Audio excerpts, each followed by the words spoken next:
Hello po mga kababayan, si Kamanong po, nagbabalik po muli dito po sa Tambayang Makabayan para po magkomento po sa inyo.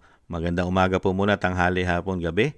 Madaling araw po sa atin lahat sa anumang sulok ng bansa o mundo tayo naroon. Naway maingatan po tayo mga kababayan. Umpisa na po natin mga tambay, komentuhan po natin ito. Ito pong pahayag ng Vice President ay talagang gusto niya pong makita na sinasampahan ng kaso o kasuhan na po yung ginawa pong kidnapping po sa kanya ama. Dahil ito po ay napakarami pong nagpatotoo. Pati po ang Senado ay naglabas na rin po na talagang may mga anomalya at talagang dapat kasuhan po lahat ang mga sangkot po sa ginawang kidnapping po sa dating Pangulong Duterte. At syempre po, pakinggan din po natin ang pahayag ng Vice President sa pagbati niya po sa ating mga bayaning manggagawa sa loob ng bansa at sa labas ng bansa dahil po sa araw po ng manggagawa, Labor Day. Pakinggan din po natin ang pagbati ng Vice President. Unahin po muna natin ito mga tambay, yung nais po niyang makita o gusto niya pong makita na sampahan po ng kaso lahat ng involved sa pagkikidnap po sa dating Pangulong Duterte. Umpisahan na po natin. Vice President Sara Duterte na sampahan ng kaso ang lahat ng sangkot sa pag-aresto sa kanyang amang si dating Pangulong Rodrigo Duterte. Kasong kriminal at administratibo ang inirerekomenda ng pangalawang Pangulo para mapanagot ang lahat ng may kagagawan sa umano'y pagdukot sa kanyang ama. Nagpasalamat din si VP Sara kay Senator Amy Marcos sa inisyatibo nitong magbukas ng investigasyon kaugnay ng pangyayari. Hindi naman ikinababahala ni Justice Secretary Crispin Remulla sakaling ang matuloy ang pagsasampa ng kaso.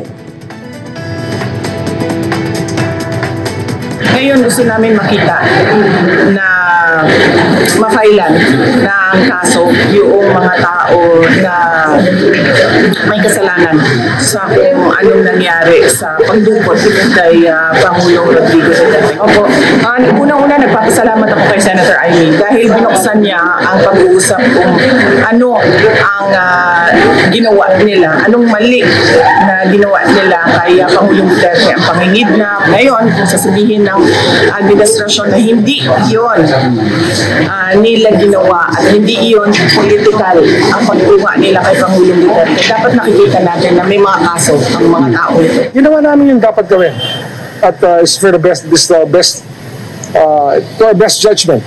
What's good for the country is what we did. Sir, willing humarap sa ombudsman sa investigation? Of course. Dapat lang. Po mga tambay, ayan, narinig po natin para daw po sa country ang ginawa po nila sa bansa, mga tambay. Ang galing, DOJ Secretary, unbelievable. Pakinggan po muna natin ang pagbati po sa mga ating mga manggagawa. Labor Day po.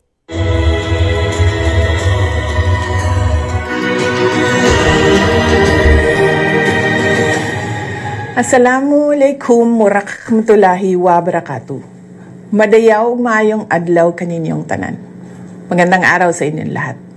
Binabati ko ang ating mga kababayan ng isang makabuluhang araw ng mga manggagawa. Ngayong araw na ito, tayo ay nagbibigay-pugay sa lahat ng manggagawang Pilipino na patuloy na nagsusumikap para sa ikauunlad ng kani-kanilang buhay, pamilya at komunidad. Ako ay sumasaludo sa inyong katatagan, talino at kasipagan na inyong ipinapakita sa inyong kani-kaniyang sektor sa loob man o sa labas ng bansa. Ating ipagdiwang ang tagumpay ng bawat overseas Filipino worker, medical at security frontliner, community worker, guro at lahat ng nagtatrabaho sa pampubliko at pribadong sektor ng lipunan. Anumang hamon ang ating kinakaharap sa kasalukuyan, naway manatili tayong matatag, matyaga at mapagpursige sa ating nagkakaisang hangarin para sa tunay na kaunlaran at makabuluhang pagbabago sa ating bansa. Isang mapagpalang pagdiriwang ng araw ng manggagawa. Ang lahat ng ginagawa natin ay para sa Diyos, sa bayan, at sa bawat pamilyang Pilipino. Syukuran. Yan po mga tambay, ang pahayag po at pagbati po ng ating Vice President sa lahat po ng manggagawa po mga kababayan. sa ating pong bansa at sa labas po ng bansa, mga kabayan. Mabuhay po kayong lahat. Mabuhay po. At sa inyong pong kontribusyon at pagtitiis para po sa ating bayan at syempre po sa ating pamilya at sa ekonomiya, mga kababayan. Thank you po sa lahat po ng manggagawa po sa ating bansa at sa labas ng bansa. Mga OFW, mabuhay po tayong lahat. Ito po mga tambay, komentuhan po natin itong hiling po o nais makita ng Vice President na makasuhan po lahat ng involved sa ginawa pong kidnapping sa dating Pangulong Duterte, mga katambay. Pagka sinabi po ng Vice President na lahat, unang-una po dyan, Commander-in-Chief. Dahil hindi po mangyayari po lahat ang kidnapping na sinasabi po ng Vice President at doon po sa lumabas na findings sa hearing ng Senado. Hindi po mangyayari lahat yan kung wala pong utos ng Commander-in-Chief. At hindi rin po yan makikidnap at hindi po yan madadala sa The Hague o sa Netherlands, di ba, sa ICC, kung wala pong permiso o approval ng isang Commander-in-Chief. Kaya po, dito po natin makikita po na talagang ang ating pong batas ay may piring, mga kababayan. Makikita po natin dito sa bagong Pilipinas o binagong Pilipinas kung ang batas po ba ay walang piring, walang kinakatigang kahit Pangulo ka pa, DOJ Secretary ka pa, DILG Secretary ka pa, PNP General ka pa, di ba? DILG ka pa, at DND, Department of National Defense, mga tambay. Tingnan po natin kung ano po ang magiging sagot po at kung ano po ang tugon na gagawin po ng ating pong korte, lalong-lalo po ng ombudsman, mga tambay, si Ombudsman Martires. Tingnan po natin dahil po dito po napakarami pong nagpatotoo, lalo po ang mga Supreme Court Associate Justice o Supreme Court Justice, yung lalong-lalo po yung mga napakarami pong nagsalita. May mga nagsalita pa, mga retired justice ng Supreme Court ay talagang sinasabi po napakaraming paglabag na ginawa po, lalong-lalo po sa proseso po ng ating batas o ating hustisya o ating judicial, kasi may sinusunod po yan, proseso ng batas, mga kabayan. Kaya dito sa sinasabi po ni Secretary ng DOJ na si Secretary Mulya na yung ginawa daw po niya ay para sa bansa, mga katambay, yun po ba? Wala po tayong question kung sasabihin mo para sa bansa ang ginawa mo. Ang kino-question po rito ng Vice President, yung proseso ng batas. Kaya bakit po nagkaroon ng kidnapping kung lahat po ng ginawa nyo, DOJ, Secretary, ay naayon po sa proseso ng batas natin, ang batas ng Pilipinas. At nahandyan ang Korte Suprema, nahandyan ang ating judicial, ay umiira lang ating judicial sa ating bansa.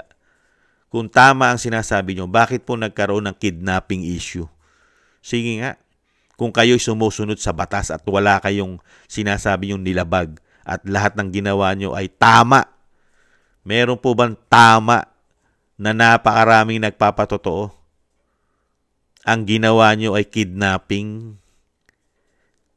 Kaya nga po dito po sa hamon ng Vice President, mga tambay, diyan po natin masusubukan na talagang number one, uulitin ko, ang ating korte, ang ating ombudsman ay walang piring ang mata, mga kababayan. At sumusunod po sila din sa batas at hindi natatapalan ng kwarta, di umano.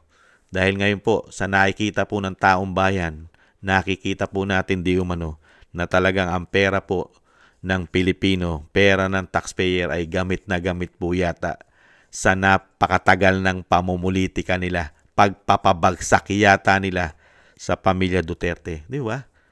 3 taon tinrabaho at hindi pa tapos. Hindi pa tapos.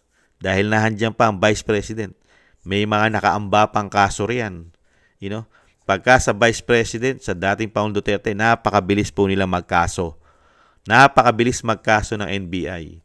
Napakabilis magkaso ng DOJ sa Vice President. Pero ito, you know, ilang buwan na po, wala pa rin pong naisasampa na kaso yata, mga tambay. Ngayon, tingnan po natin kung ano ang isasagot po o anong tugon ang gagawin po ng ating korte at ng ating ombudsman, mga tambay, dito po sa mga ginawa po nila sa dating Pangulong Duterte, mga kababayan.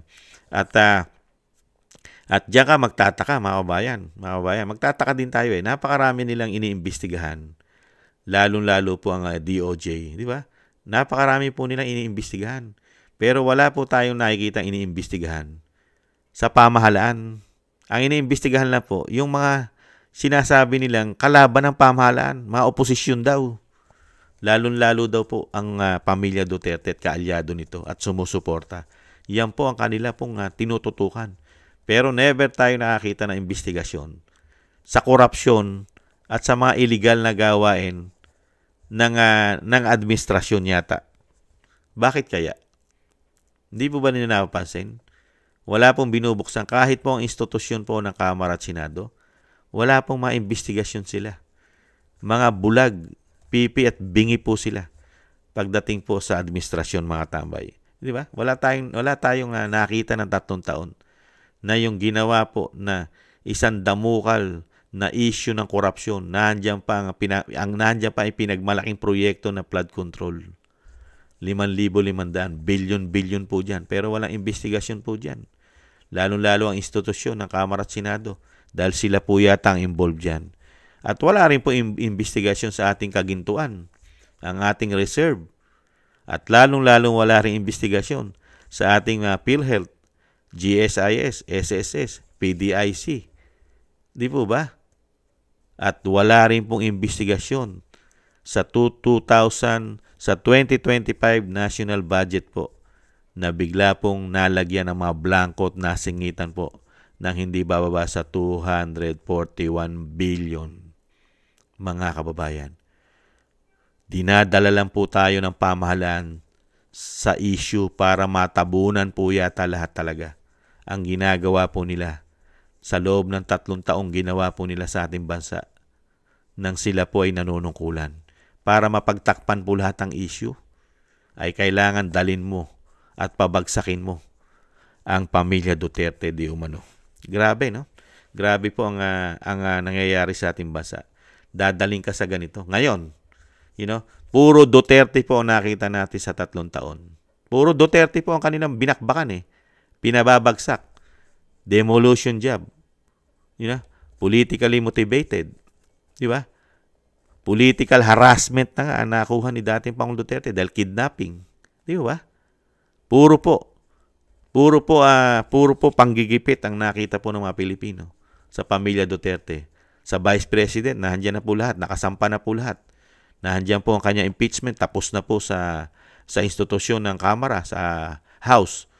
Iniintay na lang po ang impeachment sa Senado. Nahandyan pa ang issue niya sa ICC. Nakasama na rin po siya sa dadakpin. At nagkaso na rin po ang DOJ at ang NBI sa Vice President. May subpoena na nga. Di ba?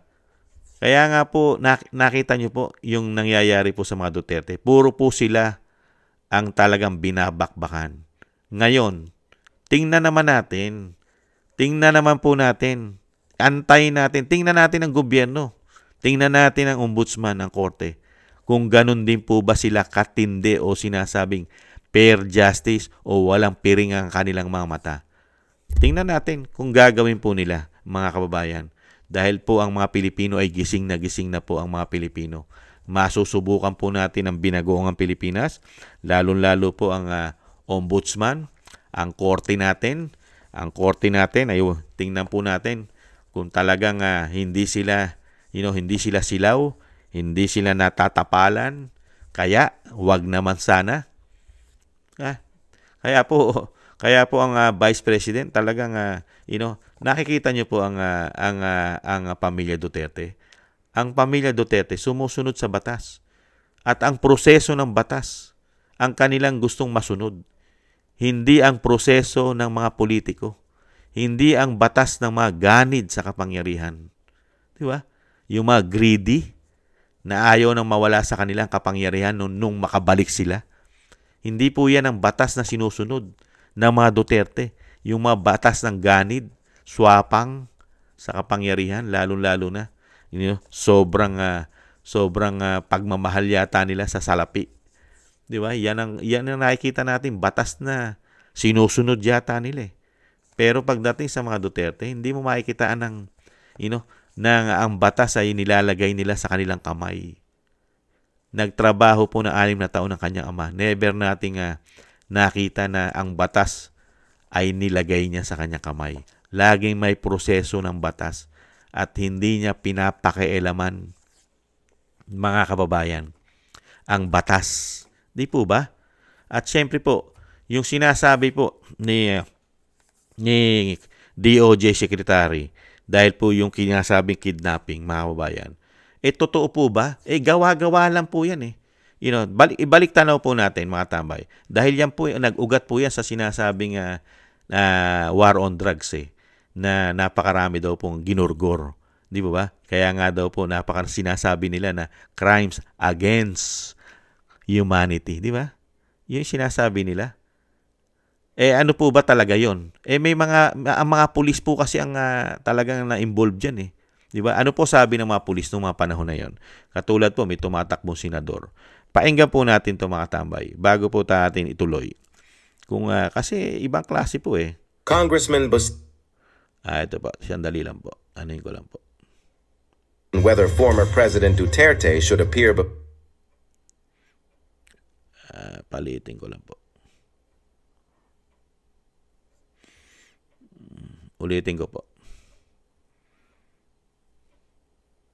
on whether former President Duterte should appear before the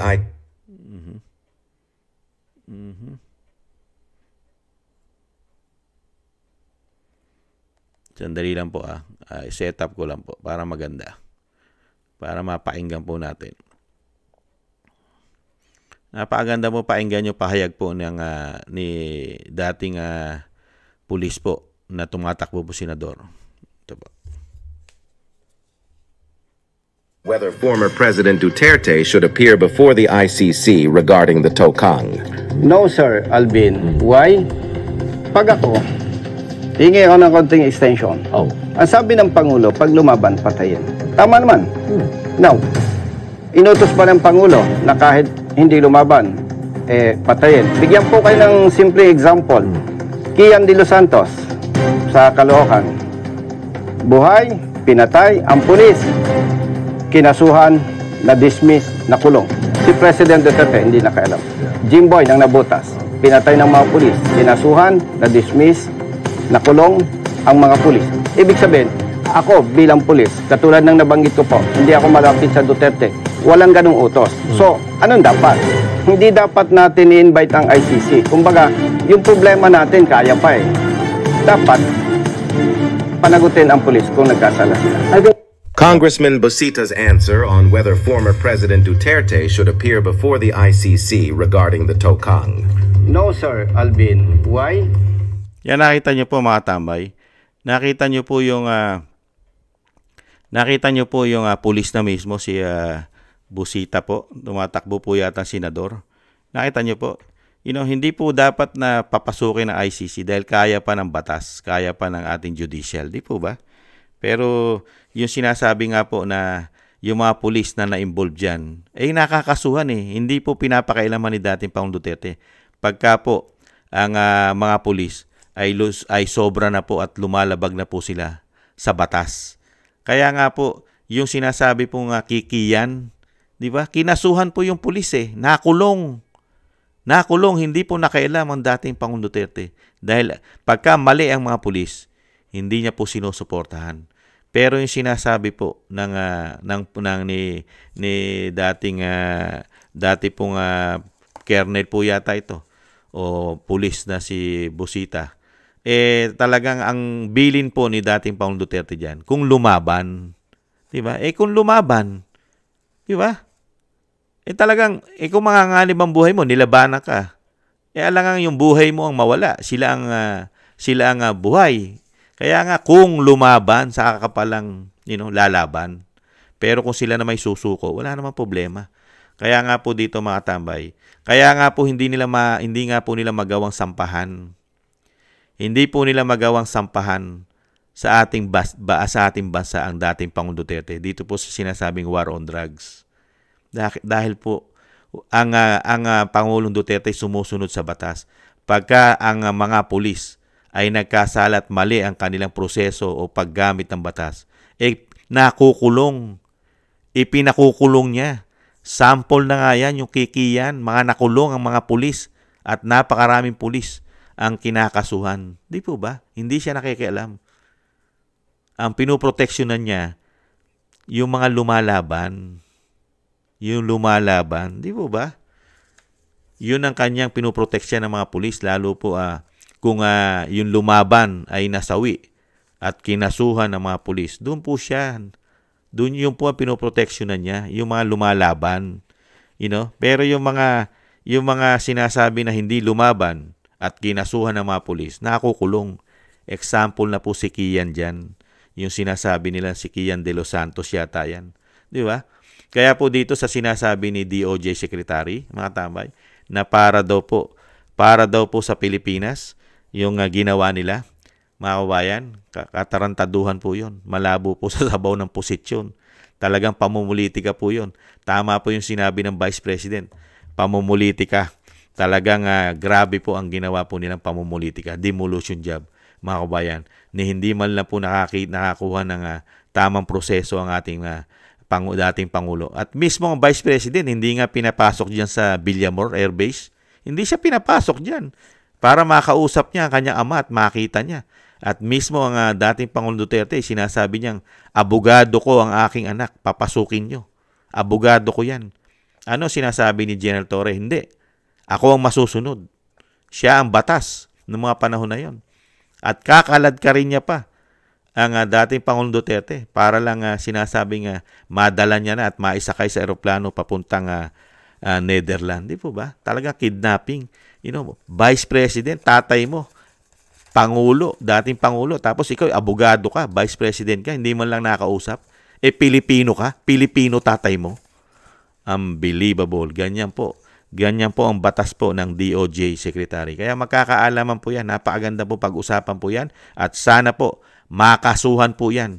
Dahil alam naman po natin ang kaso ay matagal. Pero at least, isinampa na po nila yan. At yung kaso na yan, pag naging presidente po ang Vice President, ay mapapasa po sa kanya yan. Kung yan po ay tatagal, at least kaso, pag naging Pangulo po ang Vice President, mga kabayan, tingnan po natin ang galing ng DOJ Secretary. Tingnan po natin ang kanyang yabang at ang angas pagka ang Pangulo na ay ang Vice President na sumusunod sa tamang proseso ng batas. Tingnan po natin ang yabang ng mga Rimulya, mga kababayan, na ikukumpara mo sa talino ng paggamit at ikukumpara mo sa galing sa batas, sumusunod sa batas, maalam sa batas, lalo-lalo ang dating Pangulong Duterte na sumusunod sa proseso ng batas, ikukumpara mo sa isang sekretary ng DOJ, mga kababayan, kayo na po ang makapagsasabi. At syempre po, yung pagbati po ng ating Vice President sa ating mga manggagawa, konting tiis na lang po. Tiis-tiis po tayo. Talagang hindi po tayo sinuwerte sa mga pangako po ng Pangulong Marcos sa kanyang mga promises sa ating mga manggagawa, lalo-lalo po sa ating bansa. Ang ginawa lang po niyang pagtugon ay tuwing halalan lang po. Pag may halalan po, diyan po lumalabas ang kanyang mga promises, pangako. Katulad po ngayon, malapit na po ang halalan, lumabas po ang kanyang promises na 20 pesos na kilo ng bigas na hindi po malaman kung saan pa kukunin ang isang damukal na pera na malulugi po ang taxpayer dahil po yan ay 20 pesos. Alam naman po natin ang kilo ng bigas ay hindi na po bababa sa 15 pesos pataas hanggang 20 mahigit. Paano po yan tatagal? Kailangan po yan para tumagal. Kailangan mo ng isang damukal na pera, mga kababayan, dyan sa 20 pesos na bigas. Dahil ang palay pa lang ay mahal na, mga kababayan. At siyempre po, sa ating po mga kababayan, ay pinasalamatan din po ng Vice President ang ating mga OFW, mga manggagawa nating mga bayani sa labas ng bansa. Mabuhay po kayo. Konting tiis na lang po. Talagang ganun po Sinasabi nga ng Vice President, nabudol tayo. Nabudol tayo. Taste po muna tayo. May awa naman po ang nasa itaas, mga kabayan. At hindi naman po yan ipag-aadya na sila'y maghari ng forever dyan, mga kababayan.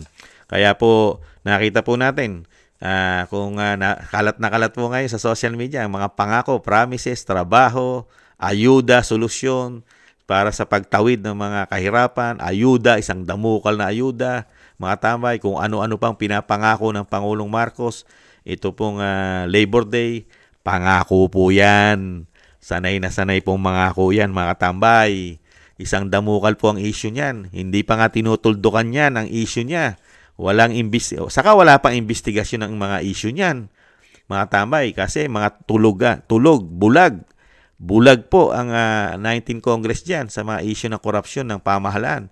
Di ba? Yung flood control, Maharlika Fund, Ginto, yung PhilHealth, GSIS, SSS, PDIC, at ang 2025 national budget na napakarami isiningit sa mga blanco. Wala pong dyan. Wala pong nakikita pong investigasyon dyan. Bulag po. Kaya po, mga kababayan, lalo-lalo mga kababayan natin manggagawa, mga kababayan, solid po tayo. Hindi po natin kailangan ang puro pangako, paghalalan. Ang kailangan po natin ay aksyon, gawa. Naglingkod na po sila ng 3 taon. Taon-taon po silang nangangako. 3 taon po, puro promises, mga katambay.